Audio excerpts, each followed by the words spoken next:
What's going on, gamers? Today I just finished the Core TCG Online Regional and got first place playing Imperialdramon. So I thought I'd give you guys a sweet deck list. Before we begin, a couple shout outs. I want to shout out my homie Digitamer Joel, just for being a good homie, but also he kind of made sure I was playing the right list right before the regional started, helped me make some last minute changes, and made me confident in the game plan I was going with. Shout outs to my homie Ernesto Key Bravery. He teaches me the secret tech on you gotta cut your opponent's deck weird. And then also all the boys that tapped, all those homies. And then Jarrell for being the judge that helps with every ruling I need. And just, everybody, all the homies that I just can't, too many to name. Anyway, let's get right into this list. So here is the deck list. We start with our eggs. We're playing 5 eggs. I'm playing 2 of the Demi-V that if you have a green Digimon, you get to draw a card on attack. And then the Demi-Vmon from BT16 that gives you plus 1,000 if you have 2 or more colors all turns. The reason I'm playing 5 eggs is not because I think I'm going to go through all of my eggs, but it's because I want to see both of them throughout the course of the game. I play more of this one because I want to see it more, and eventually at the late game, these are the ones I'm having, but it helps to kind of get some draws at some point in the game as well, so that you can find the additional pieces you need to combo off or get the removal or whatever you're missing to help establish a situation. So I play 5 eggs at this ratio of 2 and 3 so that eventually I can see both of them. I see the most common ratios are you just play 4 of the same egg or you play 5 eggs with one that's like weaker for less consistency, but I specifically did this because I'm trying to see both my eggs. For Tamers, I want to start Tamers before I get to Digimon because these cards are the GOAT. This is the Davis Ken. We play 4 of it because this card is broken. It is extra memory. On top of the extra memory, it is Source Strip, and it also plays our rookies for free. This card is what makes this deck powerful right now. The deck doesn't work without it. You can cut to 3, but I want to play 4, and if having 4 increases the chances you're going to A, draw it, and B, also see Insecurity, which can come up, and did come up. This card is just the nuts. It's so powerful. We always want to see this card. It just facilitates our whole engine, and sometimes even if we're getting stuck under something like Pillowmon, just the ability to gain memory when we Digivolve at all can help us keep turns and help us get rid of some problematic cards. Then we have 2 of the Memory Tamer, 2 Davis Ken. This is our consistency pieces, helps us search for stuff we're missing, and sets us to 3 memory. Not much to say there. And then we're playing 13 rookies. I really don't like playing 13 rookies. In most decks I like to play a minimum of 16, 17 consistency cards. This deck I'm playing 15, and I just thought, this deck has some consistency issues already. I need to high roll a little bit to win, so we're just going to try to play as little rookies as possible so I can fit in some other power cards, and it just ended up working out today. I'm playing 4 of the end of turn DNA Vmon, 4 of the end of turn DNA Wormmon. They're self-explanatory. And then we're playing 4 of this Vmon. I was trying to, at first I was playing 3 of this and 2 of this, but this is more consistent, evolves from my rookies for 0, and can more consistently get the cost reduction. So it's really nice. And then the game plan of the deck really is you make your stacks, and then use your stacks to kind of churn out advantage, and help you set up for your follow-up stacks, and your follow-up stacks, and your follow-up stacks. So this having a not once per turn draw card is very, very powerful. And last rookie we play is the Wormmon from BT16 that allows you to Evo from trash. You can Evo other things from trash, that comes up sometimes, but really you just kind of play it, generally trying to play it for free. Evo into one of your level 4s from trash, whatever you're missing from your hand, so you can DNA that way. Card's very powerful, very, very, very good in the mid game, so I'm always a fan of playing one of it. If I could fit another rookie, I would probably play a second one of this. You can also play the red Vmon that gains you memory when you play another card or Digivolve another card and gives extra DP, but I think extra DP is better if you're trying to play more control. I decided to play a little bit more aggressive today. For my level 4s, we play the standard 4x Vmon, and then 1 of the EX1x Vmon gains you memory when you DNA and gives jamming. It's self-explanatory. This one was just have a 5th card that says jamming on it. And then we're playing 5 Stingmons. This Stingmon is obviously very good, and either of these could be at the 3 of it. Could be 3 of this, 2 of this, 3 of this, 2 of this. They're both really powerful. This one gives piercing and the memory gain. This one gives the draw, the not once per turn draw, and the reduced play cost.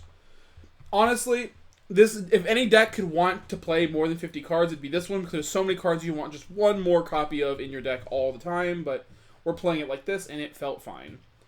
Sometimes you don't want piercing. You got to be careful about that because you don't want to You want to like swing over like Numemon rookies without proccing Valkyriemon aces when a security is removed effect. So having to draw one for those situations is actually super nice. And then I'm playing 2 Lydramon. I like having 2 dual color level 4s just to iron out my consistency of seeing either colors in my stacks. You could cut this for another copy of the Stingmon, but I really like having 2 dual colors. If I needed to play another Stingmon, I could probably find room elsewhere, but I wanted to go super aggressive today, and it's just, I need to fit all the pieces I can. So that's 12 level 4s. Level 5s, self-explanatory. We're going full aggro. 4 of this Imperialdramon. This card is a workhorse. It carries the deck. It stuns their whole board and also can swing multiple times. Stunning the whole board gives your deck a really good mid-rangey control aspect, and then Partition makes this really annoying to deal with because attacking into it, there might be threatened by an ace. This Imperialdramon helps get rid of Floodgates, actually. The fact that it gets rid of 6k or less got rid of a few level 4s that I actually run up against vaccine players because one of their Rapidmons is 6k, but also helps get rid of their Pillowmons and helps get rid of Floodgates, and then also is a swing twice level 5. The other Imperialdramons are decent, but I just wanted to hit. Swing, swing, swing, swing, swing. Level 6s, we are playing 3 of the Fighter Mode Ace. This card is nuts. I see people play the other Fighter Mode. I think that card is okay. Every single time I played that card, I'm like, this card is alright. It's the best part about it is that it's just a big-ass blocker. But this card is nuts. Like, just having the threat of this card, like, oh, if they attack me, I get to bot deck their pieces, and then also get double swinging on my turn if I want to be aggressive, and I can bot deck on my turn to be aggressive. This card just does everything this deck wants to do. There was a game against Vaccine and a Magnon X player where they just had basically 2 ways to try to proc their Magnon X, and both were by swinging, and I was able to ace twice because I had 2 Imperialdramons out. This card is nuts. I want to see multiple copies of it. 3 felt super good today, especially with all of the draw power I put into my deck. This Dragon Mode is self-explanatory, is an insane floodgate against a lot of decks. You just prevent them from evolving or playing by effect. And even if you don't have the follow-up piece, which is only this fighter mode in this version, just the threat of it just makes people have to play awkward. And also it unsuspends itself so you get like extra checks per game. Excellent card. And then we're playing the starter deck in Imperialdramon Dragon Mode. Now, when I was first playing this deck, I think this card is insane, and I think this card is insane. This card, the problem with the new cards is they don't work well with the best green card ever printed, which is Hidden Potential Discovered. They're like okay with it, but this card is so overpowered when you play Hidden Potential Discovered. Being able to spit out 2 bodies, your 2 bodies have gain a memory when you DNA, or just at least gain 1 memory and then draw more cards when you DNA. It lets you extend your turns crazy and just be super, super, super aggressive. So you can just try and end games really quickly. And I was trying not to play every round to 50 minutes. Most of my rounds did still go to 50 minutes, but just having this extra push to push like way more damage than your opponent might expect is insane. Either going from HPD or any other kind of ways to boost memory. Card went so crazy today. It gave me so much free damage that I didn't even deserve. Even though you kind of break your partition, it doesn't matter because you just do so much extra damage. There's also a play where someone was like pretty behind, and I was able to just play 4 bodies and they couldn't deal with it. So this card went crazy today. If you're playing a more aggressive version of this deck, I would highly recommend this card. If you're playing a more defensive version of it, then you cut it. But I was trying to go pretty aggressive. HPD, this card's limited to 1. Honestly, it might need to be banned at some point. This card just does way too much for this color. It's so stupid. And like I said, it combos with this card amazingly. It also combos with the Tamer amazingly because a lot of your Tamers can't do anything. So you get like the freest HPD on the planet. Then we have the 1 Gigadeath. I love this card in this deck. When I'm playing more slow versions of it, I play more copies of this. This card is so powerful this format. With the new Imperialdramon suspending everything and locking them there, all their follow-up threats could be knocked out by this card. It's super good versus Tyrant. That came up in the finals. I really wish I could play more of it. I probably will play more of it next time I play this deck. But this card is just a lifesaver. And I wanted to play at least 1, mainly because of Tyrant, but it also helps in other matchups like Numemon, where sometimes you stun their board, you try to swing, you bait out their aces, and then you Gigadeath for pretty good value. Card goes nuts. Goes Giga. Speaking of Gigadeath, there's also Megadeath. I would not play Megadeath this format. I think Gigadeath is strictly superior to Megadeath as of right now. Because all the cards I want to get rid of with Giga Death are cards I don't want back in my opponent's hand. There's cards like Tyrant, which if they played again, I'm still in the same bad position. Valkyriemon Ace, which, I get the overflow effect, but then they can still ace me again if they just hard drop a level 5, which Numemon does because their level 5s are cheap. We want those things gone and don't want to see them again. This card is super good. I would probably up to 2. We have Invincible Dragon Insect Fusion. This card is very mid. It came up a little bit, like there was one game where it got blocker. Otherwise, it probably could have just been another Hammer Spark. It essentially gets the same value as Hammer Spark because you play it for 3 and then play one of these guys ideally and then DNA immediately to get the memory back. It's okay. It's not bad. There are times where I don't have to end a turn DNA. It comes up. There are times where I don't have the memory, so it lets me play this and then play one of these for 4 instead of playing it for 3 and 2, so 5 total. But it's solid. It's just I wouldn't play more than 1. It's very okay. It could probably be another Giga Death or another Hammer Spark. And then the final card in our deck is the Hammer Spark. Hammer Spark was probably the second best card in this deck today. This card went so crazy. Most of the time just in my hand, just to gain that extra memory. This deck is often just one memory off of doing something absolutely broken.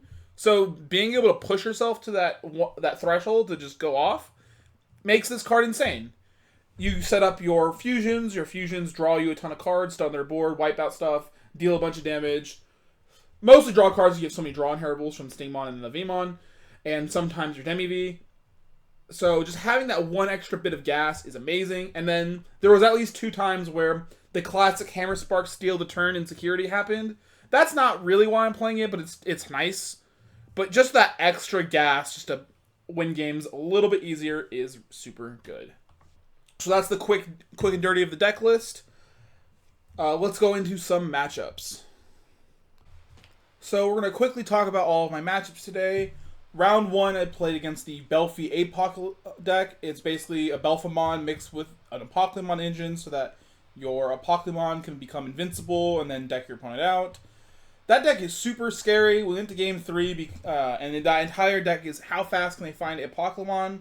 Luckily, game 1 I was super fast. Game 2 he was super fast. And then game 3 he found Apoclymon, but not with a sleep mode, so it was vulnerable. And I was able to bot deck it with a fighter mode ace. And then I basically was able to win the game from there. Round 2, I was against 7 Great Demon Lords. This is the second time I've ever played against this deck. It is super, super bizarre, and I'm not used to it, but generally my deck can be aggressive. In game 2, I had a really aggressive opening, but I ran into Runner Security Bomb, so I got set back way too far behind, even with through partition. And he was able to find enough time to get his instant kill set up. And then game 3, I also was pretty fast, and he could never set up. And even if he could get set up in that situation, I would have been able to stop it with a dragon mode. So, good game there. Round 3 was my only tie. I played against Nume. This guy had God Hand opening both games, and it was really tough to fight through. Game 1, he had a good opening, and I had a draw where I got double Hammer Spark off of my 2 draws with a Lydramon swing. And that gave me just enough gas to kind of fight in the game, but eventually I couldn't control his board enough without drawing too much, and he ended up decking me out.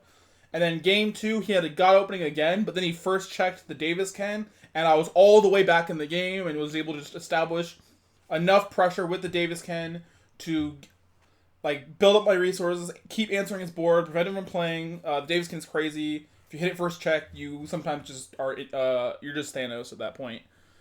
And you snap them out of existence. Round 4, I was against Magnamon X.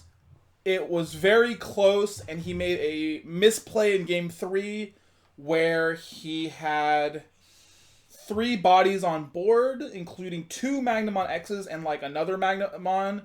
And I had 1 security and 2 level 5s on board.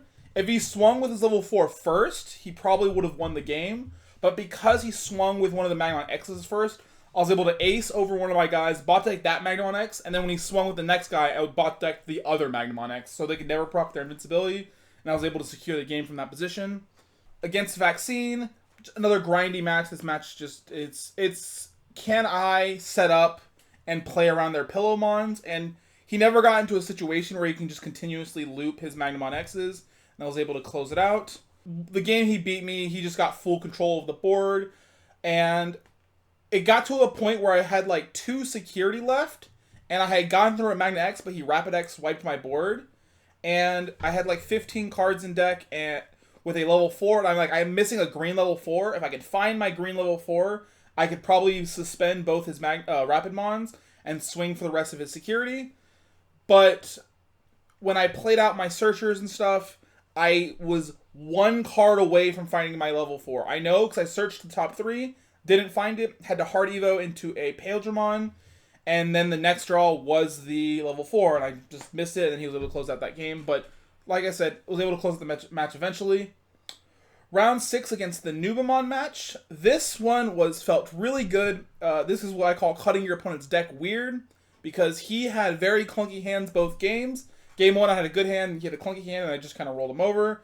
Game 2, I had a kind of clunky hand, but then he also had a clunky hand, and I was able to, even though I had like a really slow opening where like I evoed for 1 into Wormmon in the back, evoed for XV, and then hard slammed to Tamer, and hard slammed to Tamer. Eventually I drew a rookie, and then those rookies changed into more rookies, and he was still going slow. Like, against any normal opening where they have like Uko and Jerrymon, I would have been absolutely toast, but because his hand was just as slow as my hand, my deck wins the slow war, and I was able to just amass enough resources to kind of just stop him from playing the game eventually. Round 7 was against another Vaccine player. Game 1, I drew really fast, and he drew really slow. He had a Patamon that he brought out, that he's, oh, I'm in a really good spot. I have Patamon, and I have Kudamon, and then his Patamon whiffed, and when their Patamon whiffs, their deck becomes way worse, and I basically cleared his board, and he just could never recover. Game 2, it got really, really close, and the fact that my egg gives me the plus 1000 DP, my opponent forgot to account for that, and he went for a play with Rapid Mons and Rapidmon X's, trying to remove it without proccing the Magnamon X he had on field. He could have procced it. I don't know if it would have changed things because I had other ways around it, but if he procced it, it would have made the game a little bit harder. But because he forgot to proc it and he didn't remove my body like he thought he would, he had to like play an option to remove it, which means his Magnamon and his Rapidmon were vulnerable, so my next stacks were able to basically come out, use the Tamer to strip all their sources, so now they're no longer useful, and then able to win the game from there. Then I was against a Numamon player. The Numamon player, this one I can't quite remember. It was just me trying my... I just remember in Game 3, he had set up a situation where he wasn't playing Edamon Valk, but he was playing the new like Briar Ludramon that you like equip for 2 memory, which does a similar thing, and so he was trying to use that as like a cheaper way to go for like the Edamon combo. And he basically set up a situation where if I didn't have Fire Mode, he won, but I had Dragon Mode out, and I had drawn like half my deck, or not even half, like 75% of my deck, so I had the Dragon Mode when he tried to Valk Ace me, and the game was over from there because he can't recover from Valk Ace. And then on that turn, after wiping his board, I was able to just pop off, gain like a bunch of memory, go into a starter deck Dragon Mode, just wombo combo for like 5 checks. Finally, the last match was against Tyrant. Tyrant was really close on Game 2, but Game 1, he just kind of had a slow opening when I had a fast opening. He literally couldn't find a level 4. And then Game 2, it got really dicey, and then he had a very established board, and I top-decked the Gigadeath, and Gigadeath goes insane in that matchup. This is one of the matchups I really wanted this card, and I am so glad I drew it that early in this matchup. And then the rest was home from there. Gigadeath carries against that deck. Your win rate with Imperial versus Tyrant, I think, is directly proportional to how much you draw Gigadeath. Otherwise, they beat you. But you drew the Gigadeath, and now I'm good. Anyway, I hope you guys enjoyed this deck profile. Imperial is an awesome deck. It only gets better from here. And, yeah, fantastic. Thanks for... all the people I played, everybody I played today was super chill, super cool. No one was like really a stickler, really salty acting at least. They weren't like being really rude. And yeah, very cool showing today. I'm glad that my rounds at the end of the day were easier than rounds at the beginning, because those rounds at the beginning were so stressful, and all of them went to like 50 minutes, and it was exhausting. And so getting those fast rounds later kind of helped reset my mental and help me like stay strong to finish off the day. Alright, peace out. I hope you guys enjoy the deck profile.